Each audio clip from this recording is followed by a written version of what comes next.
कारण, क्योंकि नदियां जब आती है अपक्षयपर्दन करती है, अपक्षयपर्दन के कारण वो कट छट जाता है, ठीक है ना भाई। चलिए अब यहाँ पर इन नदियों के ओरिजिन पूछ लिए जाते हैं कि भाई इन नदियों के ओरिजिन कहाँ है, जैसे गोदावरी का पूछ लिया जाए तो ये गोदावरी का जो ओरिजिन है ये पश्चिमी घाट पे ही है, ठीक है। ये वेस्टर्न घाट है पूरा, ये पश्चिमी घाट है पूरा। तो पश्चिमी घाट आपका यहाँ से स्टार्ट होगा कहाँ से, खंबात की खाड़ी से, और आपका कहाँ तक जाएगा, कन्याकुमारी तक, ये पश्चिमी घाट है।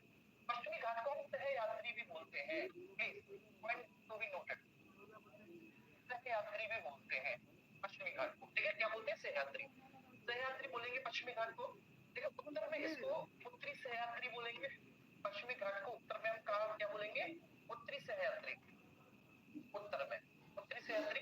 मध्य में हम इसको मध्य सहयात्री बोलेंगे, मध्य सहयात्री बोलेंगे, और दक्षिण में हम इसको दक्षिणी सहयात्री बोलेंगे, दक्षिणी सहयात्री बोलेंगे। ये बात समझ में आई। अच्छा, अब पूछा जाएगा उत्तरी सहयात्री की सबसे ऊंची चोटी कौन सी है, कालसुबाई, बस। उत्तरी सहयात्री की हाईएस्ट पॉइंट कालसुबाई, मध्य सहयात्री का हाईएस्ट पॉइंट कुद्रेमुख, ये कर्नाटका में है, ठीक है ना। और दक्षिणी सहयात्री का सबसे हाईएस्ट पॉइंट बच्चे, तो वो दक्षिणी सहयात्री का सबसे हाईएस्ट पॉइंट ओवरऑल पूरे प्रायद्वीपीय भारत का सबसे हाईएस्ट पॉइंट है, और दैट इज अनामुदई, अनामुदई माउंटेन, ठीक है। अनामुदई जिसकी ऊंचाई 2696 मीटर है, कई सोर्सेस में 2696, कई में 2697 है। ये बात समझ में आई। अब इनकी सोर्स ये कहां से निकलती है, तो ये बच्चे निकलती है महाबलेश्वरम पर्वत से। कृष्णा जो है महाबलेश्वरम, ये गांव है, तो महाबलेश्वरम से निकलती है। सॉरी गोदावरी पूछा है, आप कीजिएगा। तो बेटा गोदावरी कहां से निकलती है, तो गोदावरी जो है वो त्र्यंबकम गांव है, गांव है। कई किताबों में त्र्यंबक लिखा हुआ है इस तरह से, तो वहां पर एक पहाड़ी वहां से निकलती है। कृष्णा जो है कृष्णा महाबलेश्वरम से निकलती है, मैंने जिस बताया महाबलेश्वरम से कृष्णा का ओरिजिन है, ठीक है।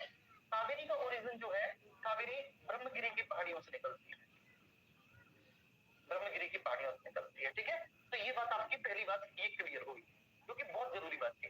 टोटल कितने राज्य हैं जो समुद्र के साथ अपनी, ठीक है ना, लाइन, कोस्ट लाइन शेयर करते हैं, तट रेखा शेयर करते हैं, कितने राज्य हैं, सबको पता है 9 राज्य।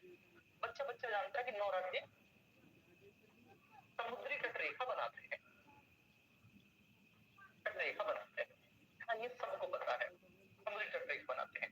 अब उन 9 राज्यों में कौन कौन है, देखो एक तो यहाँ पर आपका गुजरात हो गया, मैं व्हाइट से लिख लेता हूँ, एक तो आपका ये गुजरात हो गया, तो मैं यहाँ लिख देता हूँ, है ना बच्चे। 9 राज्यों में जब आप नीचे बढ़ते चले जाना, तो पश्चिम वाले गुजरात है, गुजरात के नीचे महाराष्ट्र है, महाराष्ट्र के नीचे गोवा है बेटा, गोवा के नीचे कर्नाटका है, कर्नाटका है, कर्नाटका के नीचे केरल है। कितने हुए यहाँ पर, तो यहाँ पर हो गए 1 2 3 4 5, 5 इधर हो गए। अब इधर जाएंगे तो नीचे से बढ़ो आगे, तमिलनाडु है, फिर तमिलनाडु के नीचे तमिलनाडु के ऊपर फिर आंध्र प्रदेश है, तेलंगाना नहीं बनाता, ठीक है ना, आंध्र प्रदेश, आंध्र प्रदेश के ऊपर जाएंगे उड़ीसा है, और उड़ीसा के ऊपर जाएंगे तो पश्चिम बंगाल है। क्या है भाई, पश्चिम बंगाल है। तो ये अपनी बाउंड्री शेयर करते हैं। अब इसमें गुजरात की जो रेखा है, समुद्री रेखा, वो सबसे लंबी है, लगभग 1214 किलोमीटर है। अब यहाँ पर मैं लगभग में आंकड़ा बताऊंगा, 1214 किलोमीटर है, 1214 किलोमीटर, क्योंकि सबसे ज्यादा क्रीक पाई जाती है। क्रीक इन द सेंस आपसे पूछा जाए ऐसे कट, ऐसे ऐसे ऐसे, ये सर्वाधिक क्रीक पाई जाती है, तो 1214 किलोमीटर है। दूसरे नंबर पे जी 1214। फिर महाराष्ट्र की भी ठीक ठाक लंबी है, महाराष्ट्र की लगभग 650 किलोमीटर के आसपास है, ठीक है ना, 650 किलोमीटर।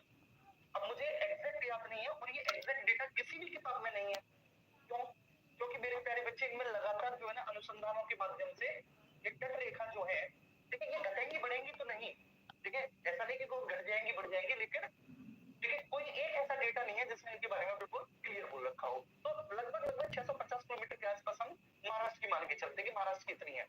केरला की 569 किलोमीटर के आसपास है, 569 किलोमीटर केरला की इतनी है, लगभग 569 किलोमीटर के आसपास है। तो बस ये मैंने आपको बताया, इतनी आप ध्यान रख लेना,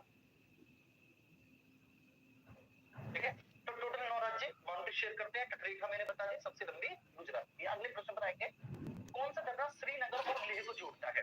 मैं दावे के साथ बता रहा हूं कि अगर आप बिल्कुल शुरुआत से सीरीज को फॉलो कर रहे होंगे